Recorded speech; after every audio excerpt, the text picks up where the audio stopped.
in the Mesilat Yesherim. Happy Hanukkah to everybody. Baruch Hashem. We want to talk about an amazing thing. Because actually, so apropos for Hanukkah, you know why, guys? What was the battle of good and evil, right? Make no mistake, this wasn't just a guerrilla warfare, like some secular Jews, reformed, deformed. It's the light between the Greeks and the Jews was the fight between light and darkness. The Greeks are infamous for overindulging. They wanted to assimilate us. No, yeah, I know. And what's their lifestyle? They get so deep, drunk, and eat and act like an animal and dance naked. Physical. Right. It's like, you know what a Jewish apostate means? A person that Epicurus. Because Epicurus was a Greek philosopher. And you know what his philosophy was? Eat and drink and be merry as much as you want, for there is no tomorrow. So that's what the Greek is. The Jew is always, his eye is always on the ultimate goal, which is what? Olam haba, which lasts what? 1 year? 1,000 years? Forever. 1 trillion years? No, right? My Rebbe Harav Ben David said, if you really think about that deep enough, the idea of Netzach, eternity, you can't fall asleep at night because it's really scary. It never ends. So whatever we do in this life, how we live it, its ramifications will be what? Eternal. So it's so appropriate to learn the Mesilat Yesharim because that was the whole fight. This chapter in the Mesilat Yesharim is about having self-control and not overindulging. Putting boundaries and fences so you don't collapse and fall into a black hole abyss of like depression, anger, different sins, right? And the Greek was the opposite of that, because the Greek said, and is that not what modern psychology is? Sigmund Freud, he says, there is, act like an animal. Unfortunately, the most unnatural things, if you know what I mean, is natural now. Anything that is anti-human, even animals don't do, they glorify it and they throw parades. So that's really the fight. And that's why we need to learn Musar in the Mesilat Yesharim. So I wanted to, at the end of the last class, I was a little bit overzealous. I forgot to he brings out a very important point. Perishut is both macro and micro. This is a very important concept, which means every person has their own test in life. Oh, and I want to tell you what is Perishut? Perishut means abstinence, which means sometimes the classical Matthew example of a parush is the Nazir. He sees that he gets into hanky-panky and gets messed up when he has too much, wine. So he says, for 30 days or a year, I'm not going to cut my hair and not drink wine and be like a Kohen, not go to the, That's what a parush is. Parush. Now, this is a very important thing. Each one of us became a Gilgul, became reincarnated for a specific reason. And that's our whole reason for existence. That's our whole tikkun. Now, how do you know what your reason you were Gilgul for? Yeah. The Arizal says a secret. It says, the test that's for you the hardest, like let's say somebody's guarding his eyes or not doing dirty, X-rated stuff. Somebody's anger, somebody's ego. Some people, they always, every opportunity, they put down other people, and it's all about, there's only 3 things important to some people: me, myself, and I. And everybody they crush because they're so egotistic. So whatever's the hardest sin for you to stop, you should know that what? That's the reason why you're here. And if you don't fix it this time, you have to be recycled again. So what does this have to do with Perishut? Perishut is, there's a certain, like Nazir is a universal thing in the Torah, right? But let me give you a very good example, because the Rosh Yeshiva, one of the Rosh Yeshivas of Eula, let's say, does this. Let's say, for example, a person is extra weak in guarding his eyes and not watching dirty stuff. Even though technically, if you have a kosher filter on your phone, usually you're not, but sometimes you're just so addicted, maybe for that person it's appropriate just to have the old-fashioned phones, the flip phone. or maybe for that person, the Gemara brings the example. That person shouldn't even walk. Like, there's the Rabbi Sauer says that he always has a minhag. He likes to drive in LA through the side streets because he doesn't see the billboards. You understand? Which means if you know you're weak in a certain area, you have to do abstinence. You have to put extra security so you don't fall into what? The pit of what? Sin. And the Im Tomar, now somebody may argue that, say, we already have all these rabbinical degrees and 613 commandments. You want me to be even put more fences? Who said such a thing, concept exists in the Torah? So in chapter 13, the Ramchal brings the Yerushalmi that says, some people could argue, isn't it enough what the Torah made forbidden for you? Now you want to even put extra credit and extra? It's for yourself. He says no. He says the answer to that is all the rabbinical degrees. Because he said, he says, one second, let's back up here. Hanukkah is not in the Torah. So if Hanukkah was such an important thing, isn't God above time and space? So God could have put, or lighting the Shabbat candles, right? Or all these other, doing Netilah, all these other rabbinical commandments. If these are so important, then why don't they come down in the Torah? The answer is because when we go to Galut, you understand? The Jew belongs in his own land. The real Jew is the Jew that is in the what? State of Israel. But when you go to a foreign place and you have more satanic enemies that want to make you sin, the rabbis saw in their infinite wisdom, if we don't put these extra laws, what's going to happen? Mm-hmm. Fall into it. And even with all these rabbinical degrees, still what's happened? Look how much assimilation there is. Imagine if the rabbis hadn't put these extra laws. And the Rambam says a very important law. This you have to answer that. Because we have this problem in our Persian community. The reason the rabbis made all these ordinances is because the Rambam says, make no mistake, the rabbis saw in their infinite wisdom and their Ruach HaKodesh, like Rav Chaim, wow, they saw that if we don't enact this rabbinical decree and mitzvah, Judaism will be lost. That's why they're not adding to the Torah. They're just protecting it. You understand? So again, I want to repeat it to make this crystal clear to all the listeners. Any rabbinical law is not just important. It's so vital, the Rambam writes, is that if the rabbis were 1,000% sure if we wouldn't enact this law, the Torah itself will be all gone. No Jew would be. It's not like right now that you see 60-70% assimilation. God forbid there would be what? Right? 100% assimilation. So he says, he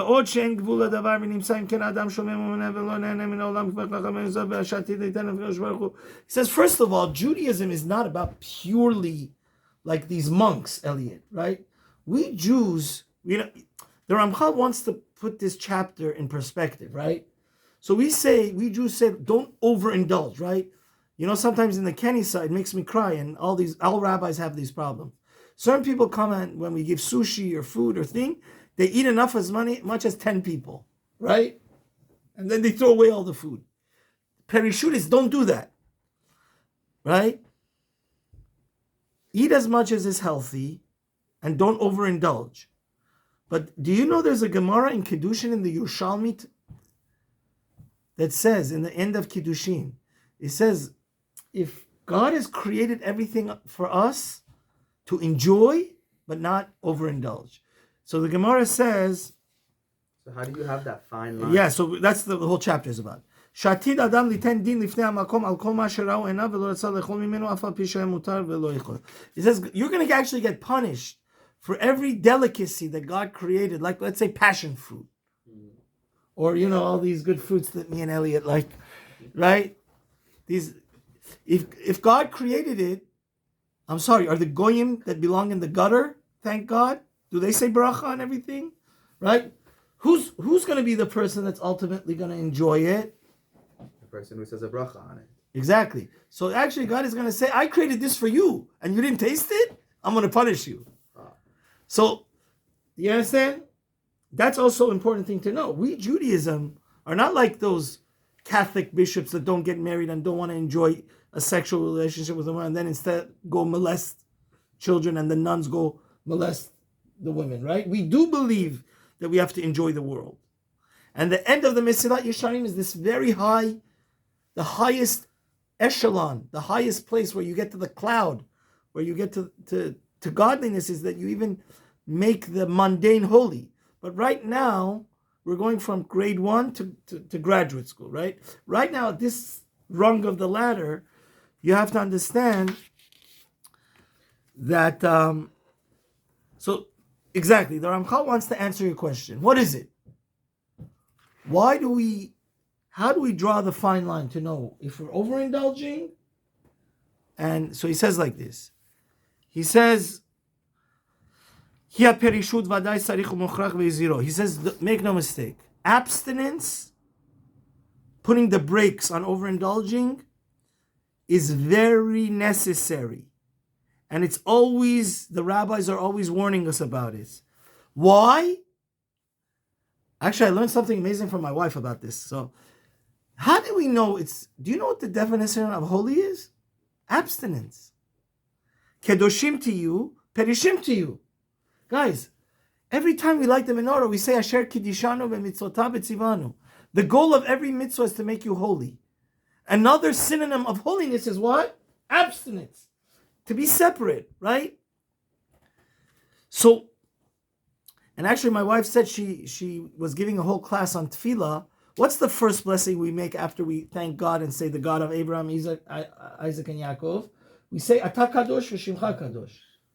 So my wife taught me an amazing thing. He says the commentators say, everything else we ask God for, health and wealth and knowledge, is to help us to get what? To become holy. To be holy. Because that's how you emulate God. Guys, it's very important to learn Torah. It's very important to keep all the mitzvot. That's what we're here for. But it's a package. There's a third part of this. We have to have integrity. We have to have godly characteristics. We have to be kind. We have to be merciful. Right?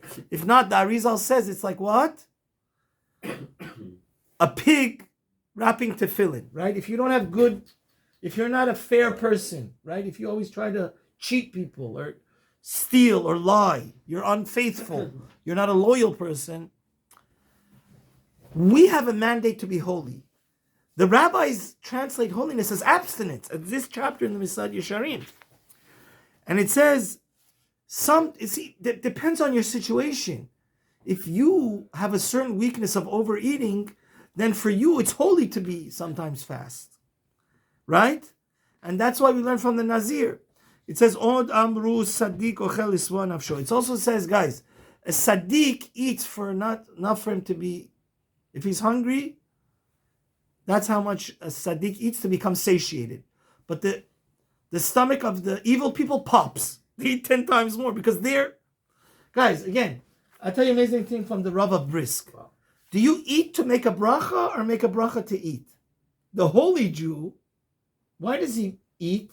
To make a bracha. In order to have the opportunity to what? Make a bracha. The opposite is much lower level. Since I'm eating, I'll make a bracha. So you understand? And with this paragraph we're going to finish, he says, Chizkiyahu Yehuda was an outrageously rich king. But what would he eat every day? They said that he would eat just 2 bundles of vegetables. Could you imagine if you're a king, a royal king, the grandson of David and Shlomo, right? You have all the riches in the world, and you just eat 2 pounds of vegetables. Why did Chizkiyahu do that? So you could just be satiated? Yeah.